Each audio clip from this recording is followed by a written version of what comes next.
While retirees in the West are choosing between medication and groceries, a growing underground of expats discovered they can live like royalty for $1,500 a month in a country most people can't even find on a map. Luxury condos with infinity pools. World-class healthcare for pocket change. Meals that cost less than a latte back home. What if everything you believed about retirement was designed to keep you trapped?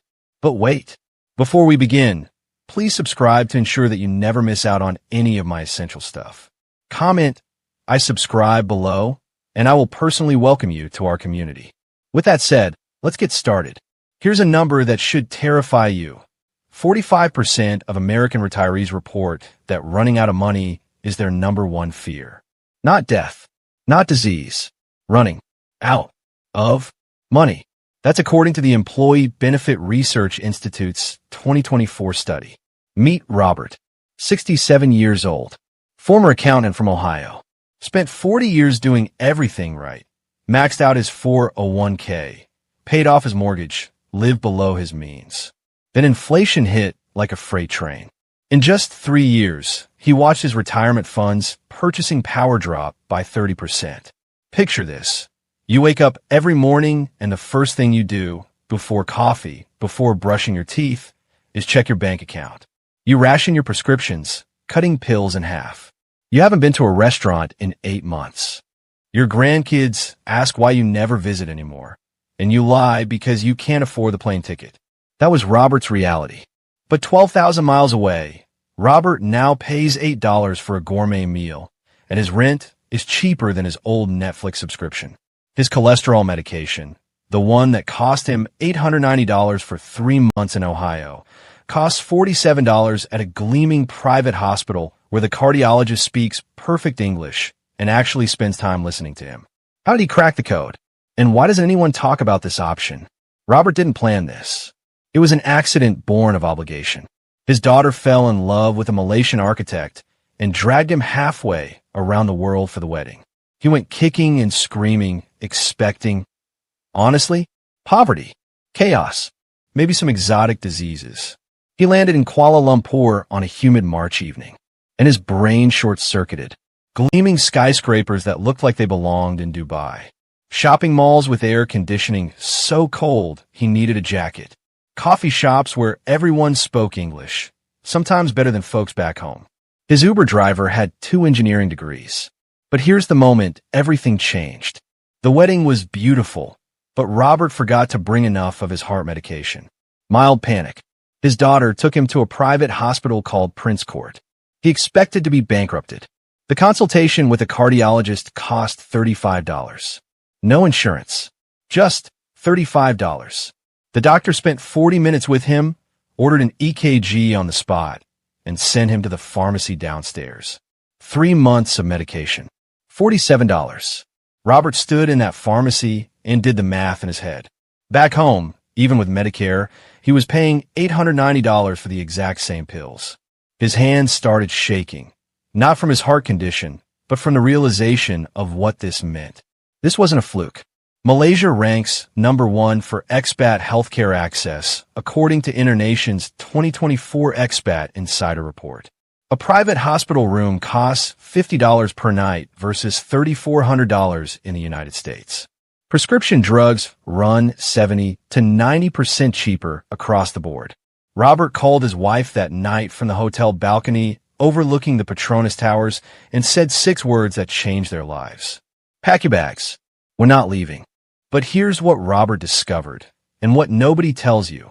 Malaysia wasn't an accident. It was engineered.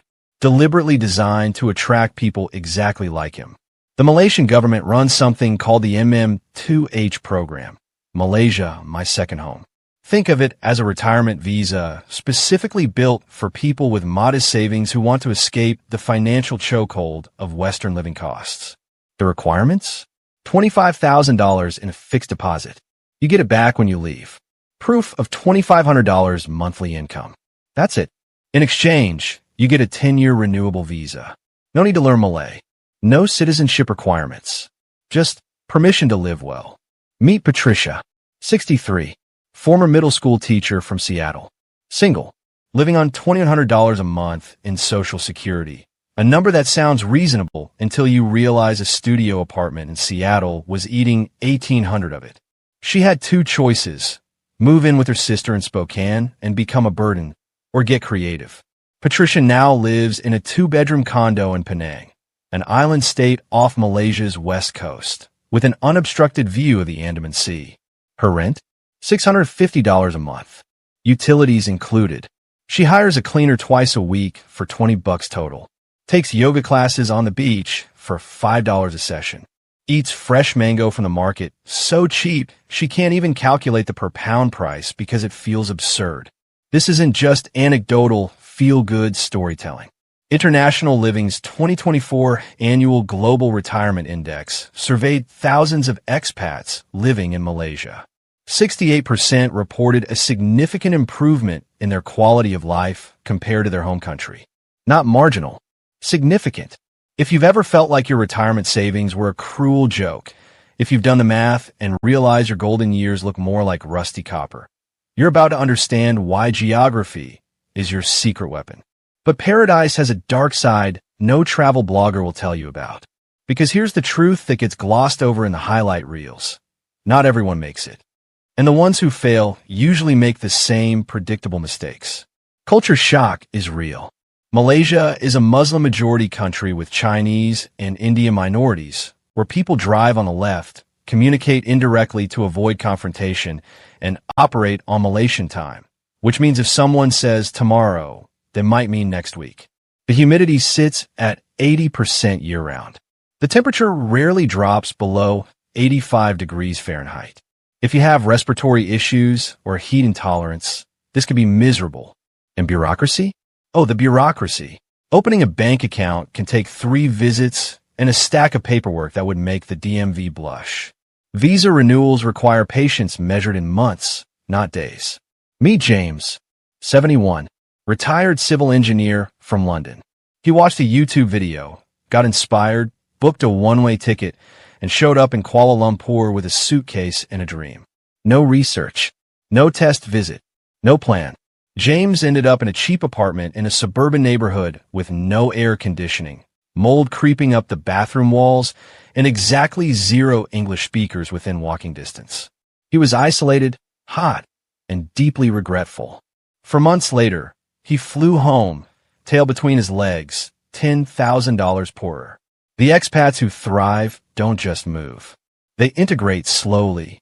They respect the learning curve. And they follow a proven blueprint.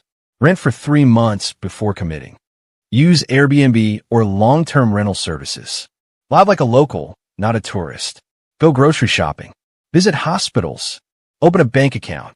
Sit in traffic during rush hour. Feel the heat of April, the monsoon rains of November. Most Malaysians speak English, especially in cities. But effort equals respect.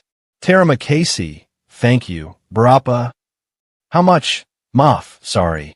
These tiny phrases open doors. Facebook groups with 40,000 members. WhatsApp chats organized by neighborhood.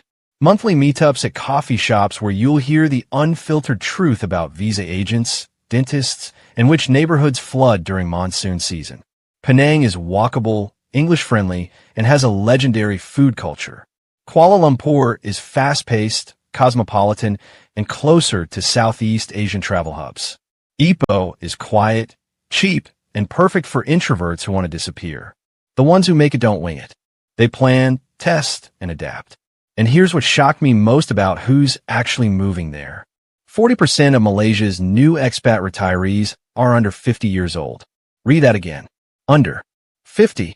This isn't your grandparents' retirement move anymore. This is digital nomads with remote jobs. Software engineers, graphic designers, writers, consultants, couples in their 40s who looked at their spreadsheets and said, wait, why are we killing ourselves here? Meet Sarah and Tom, 46 and 48.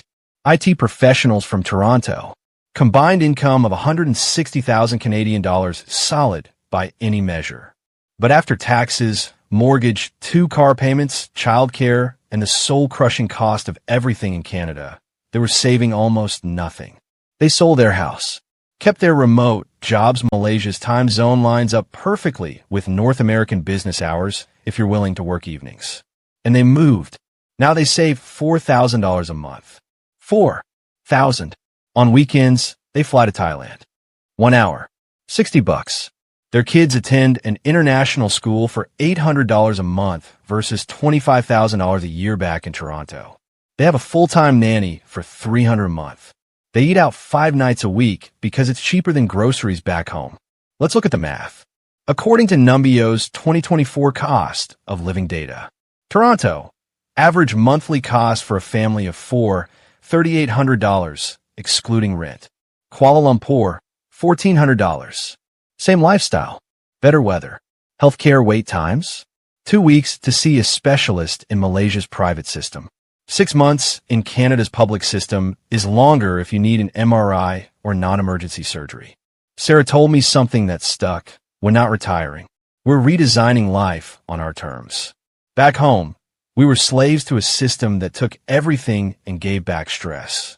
Here, we work 4 hours a day, travel every month, and our kids are learning Mandarin just from playing with neighbors. They're not dropping out. They're opting up.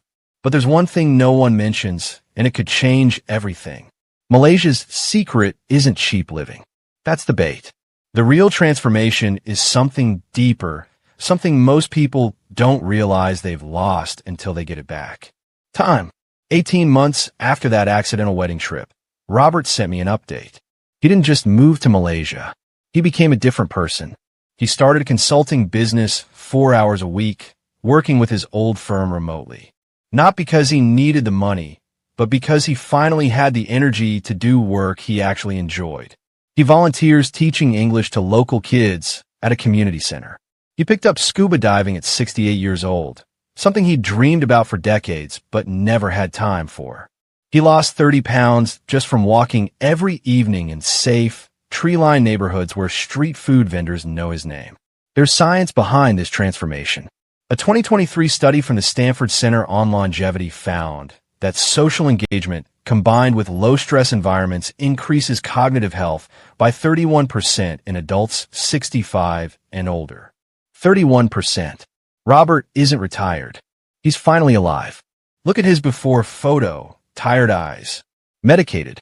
Isolated in a suburban Ohio house where his closest human interaction was the grocery store cashier. Look at him now, tanned. Smiling. Surrounded by friends from 4 continents at a beach barbecue where everyone brought a dish from their home country. If you've been told you need to work until 70, maybe you just need to work somewhere else. Maybe the problem isn't your income. Maybe it's your expenses. Maybe it's the entire framework you've been operating within. So here's what you need to do next.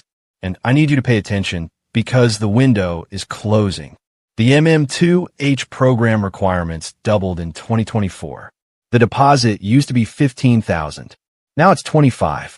The Malaysian government is tightening criteria as demand explodes. If you wait 2 years, these numbers could triple. Here's your practical roadmap. Join expat Facebook groups like Expats in Malaysia and Penang Expat Community. Watch Day in the Life YouTube channels. Read blogs from people who've been there 3+ years, not 6 months. Learn the difference between tourist enthusiasm and sustainable living reality. Book a 60-day stay. Not at a resort. That tells you nothing. Rent an Airbnb in 2 or 3 different cities. Visit hospitals with a list of your medications and ask for price quotes. Go to banks and ask about opening accounts. Shop for groceries. Sit in traffic. Live the mundane reality. Calculate your current monthly burn rate. Include everything: housing, utilities, food, healthcare, transportation, entertainment. Now calculate your Malaysia burn rate using real data from your test visit. Consult with an expat tax specialist because yes, if you're a U.S. citizen, you still pay taxes on worldwide income. Factor that in. Gather your documents, medical checkups, police clearances, bank statements. Apply through the MM2H program or explore alternative retirement visa options. Hire a local visa agent if your paperwork overwhelms you. $300 could save you months of headaches. Rent for a full year before even considering buying property. Keep an emergency fund that covers a return flight and 3 months of expenses back home. This is your safety net. Don't be like Linda, 69 years old, sold her house, shipped her belongings, moved to Johor Bahru, and realized after 4 months she missed her grandkids too much. Every video call broke her heart. She moved back, losing $15,000 in moving costs both ways, not counting the emotional toll. If you're on the fence, consider these alternatives. 6 months in Malaysia during North American winter, 6 months home for summer. Best of both worlds. Keep your social connections intact while slashing expenses half the year. Use Malaysia as your base to explore Southeast Asia affordably. Vietnam, Thailand, Indonesia, Philippines, all within 2-hour flights for under $100.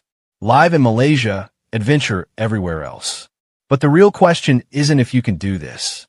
The real question is, what's the cost of not exploring this? Another year of anxiety, spiraling every time an unexpected bill arrives. Another decade of putting off travel until someday that mythical future that keeps getting pushed further. Watching your savings evaporate to inflation, medical costs, and rent increases while you tell yourself, this is just how it is. You spend your whole life playing by rules someone else wrote. Rules that say you grind for 40 years, then scrape by on whatever's left. Rules that say retirement means shrinking your life instead of expanding it. What if retirement could be an adventure, not an ending? Patricia told me something that haunts me. I wish I'd known at 55 what I know now at 63. I would have left sooner. I would have had 8 more years of this life instead of 8 years of fear. These are real people, ages 50 to 75. Different backgrounds, different budgets, same realization. Geography is negotiable. Your life doesn't have to fit someone else's template. So here's what I need to know. If money wasn't the issue, would fear or freedom win? Would you take the leap, or would you regret never trying? Drop paradise in the comments if you're even 1% curious. Drop staying put if you think this sounds crazy. Let's see where this community really stands. I read every single comment, and I'll be replying with resources, tips, and answers to your specific situations. And if you know someone trapped in the retirement grind, your parents, a friend, a coworker counting down to 65 with dread, share this video. It might be the permission they need to finally live. Next week, I'm breaking down the 3 countries even cheaper than Malaysia where you can retire on $1,000 a month. Number 2 will blow your mind. It's in Europe and almost no one knows about it. Until then, stay curious. Question everything. And remember, the life you're living isn't the